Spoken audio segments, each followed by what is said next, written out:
Welcome back to the LEC, live from the Riot Games Arena here in Berlin, Germany. I'm Dracos, and I'm joined by Goldberg and Aragon. Dynamic duo, terrible at Smash, but incredible analysts.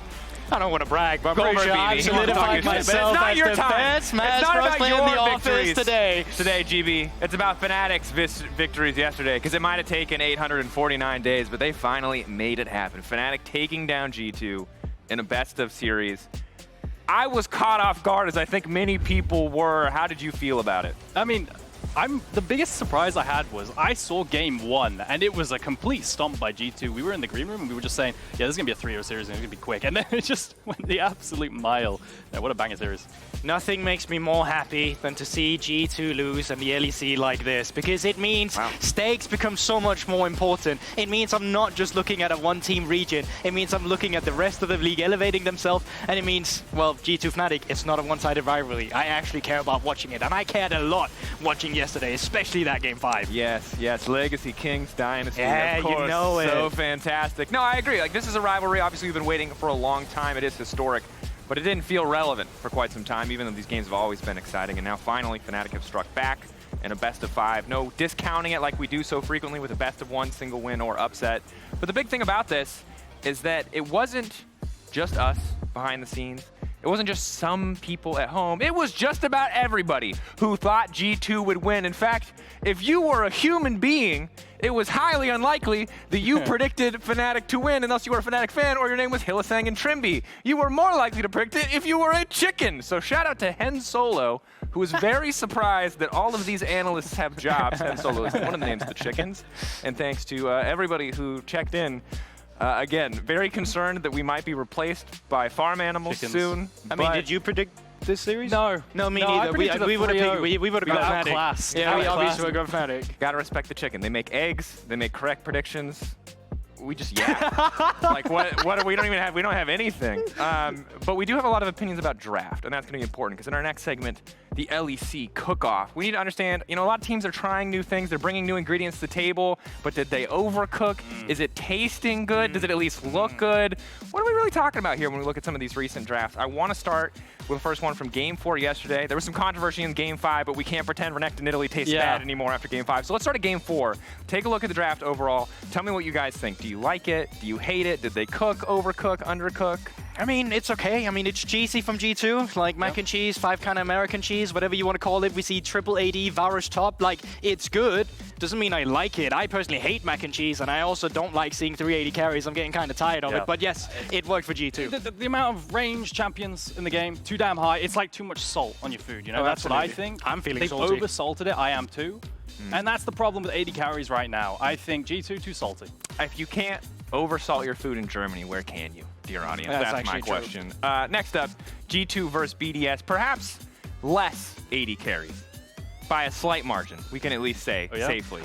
Slight margin. 3 instead of like 5 or 6, so we're going down. But what stands out to you here? Look, I'm very passionate about this one. I hate this. Completely burnt from BDS. The Mundo into Aatrox into, we can fix this. Lane swap away from the lane as fine Mundo is, Aatrox as Mundo is one of his worst matchups. So yeah, mayonnaise on cereal, I think was the comparison I made earlier. I think that's what I'd say. Yeah, just like you forgot to buy groceries, you're looking for one ingredient to substitute what you really want here on that i5. You can't find what you actually need, and then I hate it. Boom, you get Mundo. Could Mundo ever be good? I mean, he can. The mayonnaise can go on something else, right just not the cereal, is what you're telling me. It works, but I'm just trying to understand dish. why you don't like it, I feel like they cooked up something nice for you and you're not. You said there was a Swedish dish. I mean, I'll eat it, I'll watch it, I won't enjoy it, and let's leave it at that. Okay, so if you're too lazy to cook for yourself, you'll take what BDS is having. I guess so, yeah. More or less. Not a good indicator, I think, but even more concerning, perhaps, Giant X versus Team Heretics, or less concerning, because on paper, I like a lot of what we're seeing here. I like that one. Look, sometimes Giant X, they overcook a little bit, okay? Sometimes they overcook, undercook, but this one, it hit just right. I like the Morgana into the Vi. I think it was a little sprinkle of something decent. Perfect seasoning. Yeah, I mean, it's a little bit of notes from America as well. We've actually seen earlier this year with Speaker as well in this exact same scenario, bringing out Morgana in the jungle too. So while at first it looks interesting seeing Morgana in the jungle again, it really works into the conversation that we're seeing on the enemy team.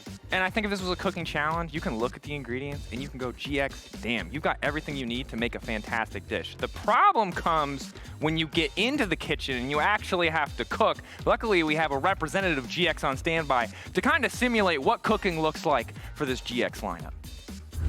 Hold up. 5K, gold down, double ADC, Antonio on a flank. Oh, let me simmer this. Let me get it in the pot. Oh, Antonio's coming in. Wait, it's out of the pan. The Baron flip is still there. Let me flip it a little bit more. Oh, perfect. That's how a successful Baron flip looks like, and we're doing it every game. We're the best at it right now. Oh. So, I think, in summation, they're just flipping Baron a lot. Which, like, when you look at the ingredients, right, you talked about it already, there's a lot going on there. You're like, damn, you have everything you need to make a great dish. But when the end of the story is you 50-50 a Nash, it doesn't feel great. Aragon, how are you feeling about what GX showed in that series? I mean, look, the early games have been sus. It's like they throw in a bunch of ingredients. I'm going to stop the cooking reference. But they early games have not been good, right? They just haven't. And then it feels like they have to resort to these Baron flips, which they do so consistently, right, Odo? Okay, listen. If it works all the time, is it really a flip? Right now is the GX signature play. You fall behind early. Imagine today it might be one of those days where we get to the Nash, where equaling gold, and then we flip it like this. The setup is great because every single time it is not really, you know, just a little mindless flip where we go to Nasher. I'm still part of the team, you know. Yeah. We still get to the Nasher. It's not like we don't have a setup where we put flank ward or get prio on silence and then we start. And no, we do all of those steps. It is probably one of the only plays that GX has to get back in the game, and they have been doing it consistently, and I don't think it has failed at any point so far. I think while they do deserve some credit for the consistency, I'm still concerned. And I think the bigger portion of this particular puzzle, Aragon, is that if the game state were a little more favorable before the Baron flip, we would feel better about it, as we see GX obviously coming into the studio now. But it's not. The numbers are not looking good in the early game. And my biggest way, that's absolutely brutal, these stats. We saw them before. But like, the problem I have, the biggest problem with Giant X is I just feel like they don't have a superstar player anymore. It used to be Jackie's, but for the past 2 or 3 weeks, to me, the magic is kind of gone.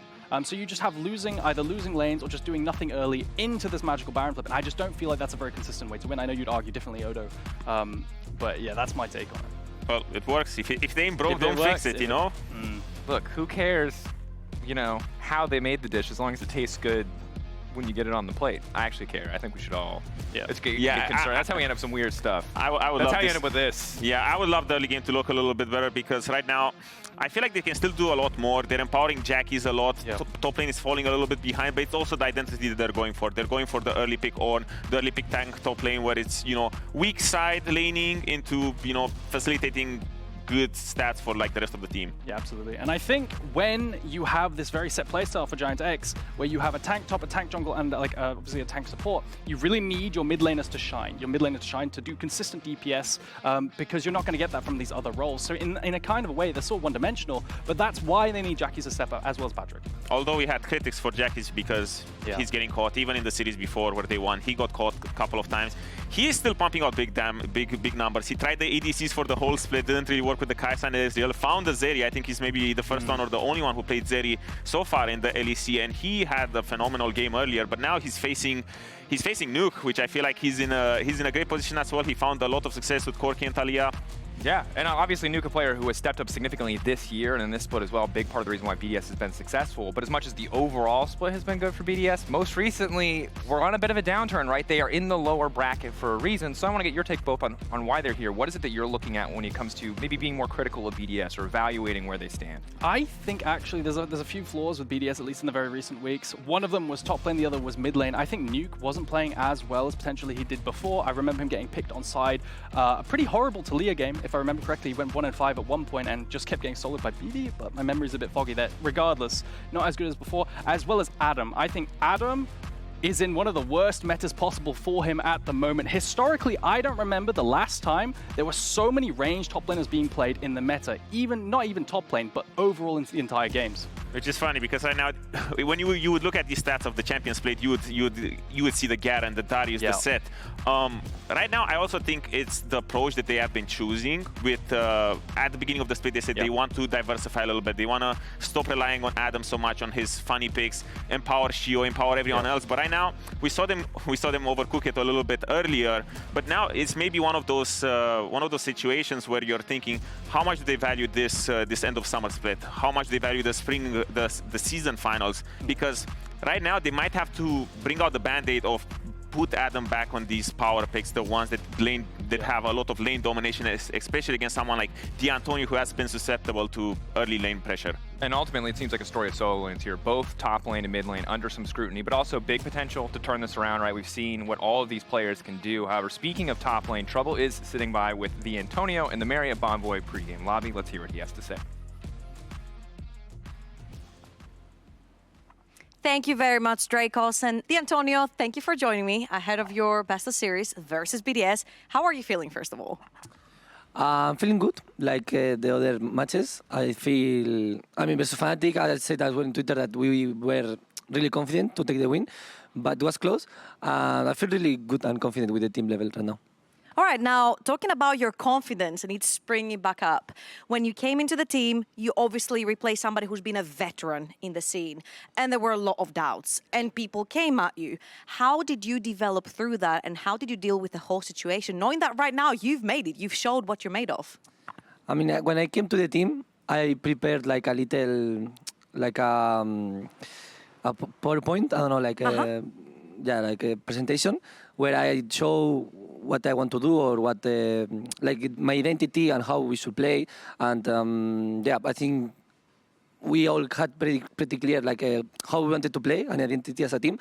And I think it went good because we have good pieces. Like Jackie's, for example, is playing really good. Patrick understands everything, Johan as well. So I think we are really in the same page, all of us. You're giving a lot of praise for your teammates, but you've showed yourself from a really good tank player. You've had some really great carry performances on the Rift as well. What has been your developmental goals, if you will, coming from the ERLs into the LEC, playing versus tougher opponents? What did you have to get better at? Okay, so mainly I play most of tanks, no, like champions. So what happen is like normally when I play ERL, I play like on Ornn, and normally if I have bad matchup, I'm able to actually win or like solo kill or like be ahead. But now, when you play like versus like good players, it's not that easy, you know. But still, I think it's every style is possible in League of Legends. So you need to like play around. So we had to. With Emi, it's like it's coach, but as well helps me a lot. So we really pay attention about everything, how we should do this, or how to play this, or in what scenarios do this. So I think we put a lot of time in how to make me work, and it's working, I think. Yeah. And hopefully will work today too. Adam is a really tough opponent to go up against. Best of luck in your series. And casters, over to you. Thank you very much.